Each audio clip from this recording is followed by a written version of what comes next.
పర్వాలేదు, యావరేజ్ గా ఉంది. మరి అంత బాలేదు, అంత మంచిది, కొంచెం బోర్ అనిపించింది. కానీ ఇక కొంచెం మంచిగా తీస్తే డైరెక్టర్ ఇంకా బాగుండేది. ఎందుకంటే పర్వాలేదు కొంచెం, కానీ ఏంటంటే ఫ్యామిలీ స్టోరీ అన్నట్లు పర్వాలేదు. ఇక భార్య భర్తలు మూగని కట్టేయడం, రూమ్ లేయడం, ఎంతసేపు కట్టేసి 24 గంటలు రూమ్లో పెడతారా, బయటికి తీసుకురారా? ఉన్న చెప్పాలి, లేనిది చెప్తా నేను, ఏదైనా ఓపెన్ చెప్తారండి. I don't care. నేను అబద్ధాలు చెప్పడం నాకు అంటే ఎప్పుడు హస్బెండ్ లోపల కట్టేసి ఆ రూమ్ లో బాత్రూమ్ లో ఎంతసేపు అని పెడతాది. ఏం చెప్తాను నీ పొందా, అబద్ధాలు చెప్పొద్దు. సినిమా నచ్చిందండి. నేను చెప్తానండి, సినిమా అయితే భార్య భర్తలు పర్వాలేదండి, కానీ యావరేజ్ ఉంది. అంత బాగాలేదు, అంత మంచి లేదు, పర్వాలేదు. కానీ ఇంకా డైరెక్టర్ చాలా మంచి మంచి సినిమాలు తీసింది. ఈయన ఇక కొంచెం అయిపోయింది. అందంగా లేడు దేవు మా అందంగా ఉండడం కాదు అక్కడ, అందం ఉంటే ఏం లాభం రా, స్టోరీ ఉండాలి. హీరో చాలా అందంగా ఉన్నాడండి. నువ్వు నోరు మీ కాసేపు. హీరోని లావైనా మాత్రం సూపర్ నైస్గా ఉంది.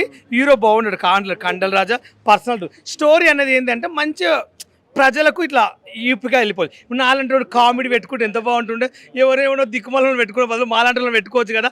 మా కోసం ఫ్యాన్స్ కొంతమంది జూనికి వస్తారు, ఆ పెళ్ళిళ్ళలో ఏదో చిన్న ఉన్నప్పుడు ఏదో చిన్న రోల్ ఇస్తే చాలామంది వస్తారు. సినిమా స్టోరీ ఏంటంటే బాగుంది, బాగుంది, కానీ అంత యావరేజ్గా ఉంది. అంత ఏం పెద్ద ఇట్టుగా ఏం లేదు. అంటే చూసే వాళ్ళు మళ్ళీ మళ్ళీ చూడాలనిపిస్తారు. ఒకసారి చూస్తే రెండోసారి ఓపెన్ అయితే లేదు. అంత అంటే కొంచెం యావరేజ్గా ఉంది. హీరోని మాత్రం కత్తిలా ఉంది, హీరో బాగుండు. సినిమా మాత్రం నిజంగా చెప్తున్నా ఓపెన్గా యావరేజ్గా ఉంది.